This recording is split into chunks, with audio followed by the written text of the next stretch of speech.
Assalamualaikum warahmatullahi wabarakatuh. Saudara yang dirahmati Allah, dalam salat, semua bacaan yang digunakan biasanya dalam bahasa Arab. Namun, banyak umat Islam berasal dari latar belakang yang berbeda di seluruh dunia, dan tidak semua dari mereka menguasai bahasa Arab. Beberapa bahkan berpikir bahwa bacaan dalam salat bisa dilakukan dalam bahasa Indonesia, dengan keyakinan bahwa Allah Subhanahu wa Ta'ala akan memahami bahasa apapun yang kita gunakan.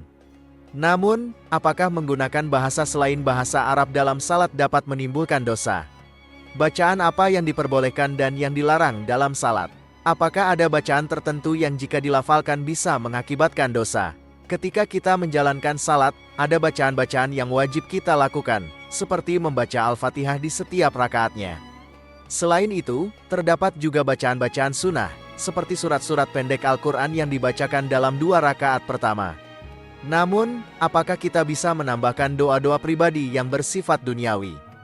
Syekh Ali Jumah memberikan jawaban atas pertanyaan ini.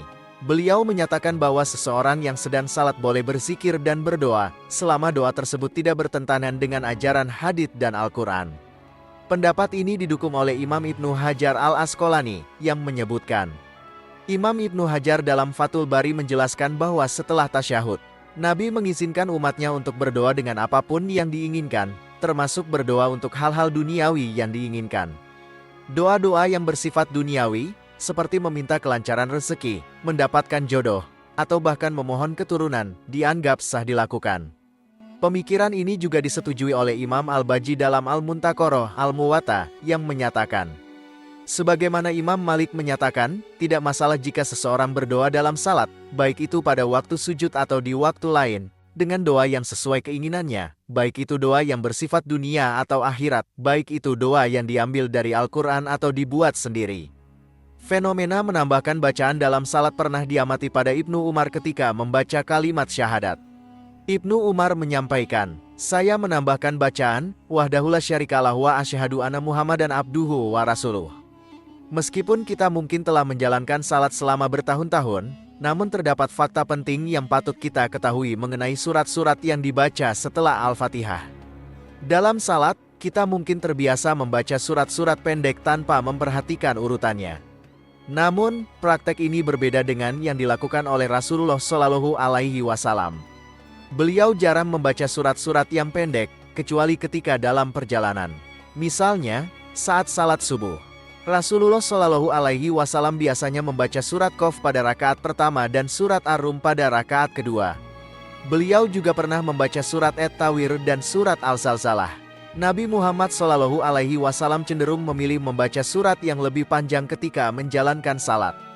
Hal ini tercermin dalam pengalaman salah seorang sahabat, Abu Sa'id Al-Khudri. Ia mencatat, suatu ketika, saat salat zuhur sedang berlangsung, seseorang meninggalkan masjid dan pergi ke perkampungan Baki untuk menyelesaikan urusannya di sana. Setelahnya, ia berwudu dan bergabung kembali dengan jamaah salat, namun Rasulullah Shallallahu Alaihi Wasallam masih berada pada rakaat pertama karena beliau tengah membaca ayat yang sangat panjang. Hadits riwayat Muslim. Selain itu, Rasulullah Shallallahu Alaihi Wasallam memilih surat-surat secara berurutan. Pemilihan ini disebutkan dalam penjelasan Imam Nawawi dalam kitab At-Tibyan. Beliau menyatakan bahwa Al-Quran tidak hanya disusun secara berurutan tanpa alasan, melainkan dengan tujuan yang terencana.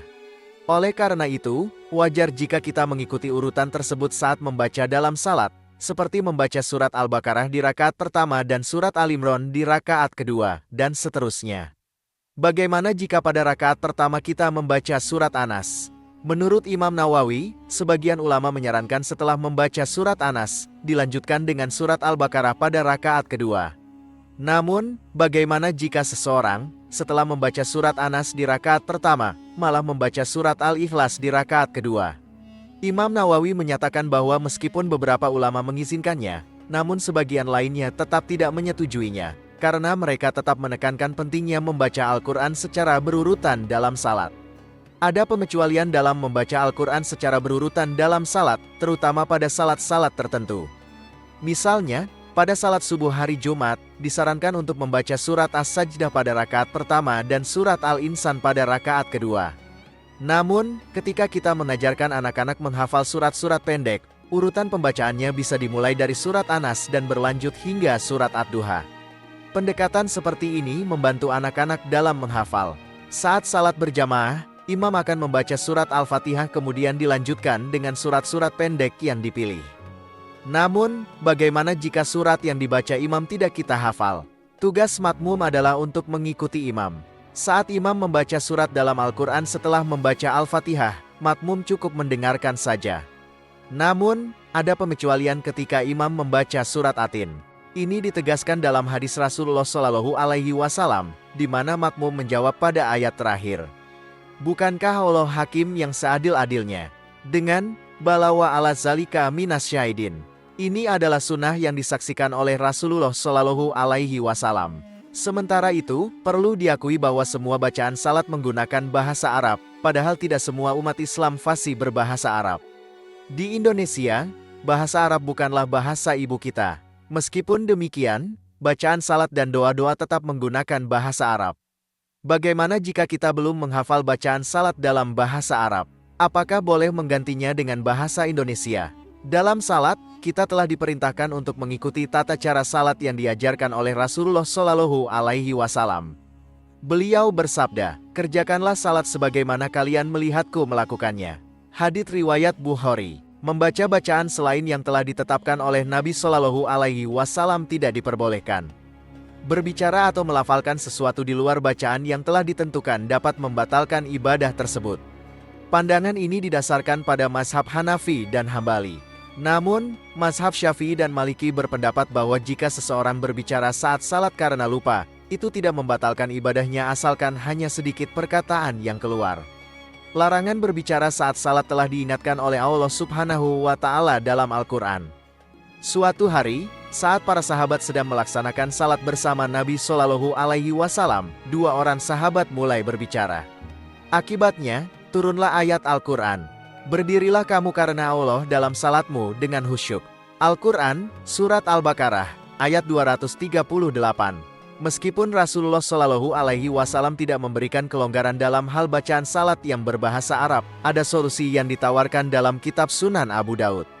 Beliau memberikan saran bagi orang-orang Arab yang belum menghafal Al-Fatihah, yakni untuk bertahmid, bertakbir, dan bertahlil jika tidak bisa berbahasa Arab.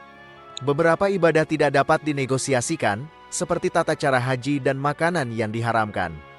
Demikian pula dengan tata cara salat, yang harus dijaga kesucian dan keasliannya.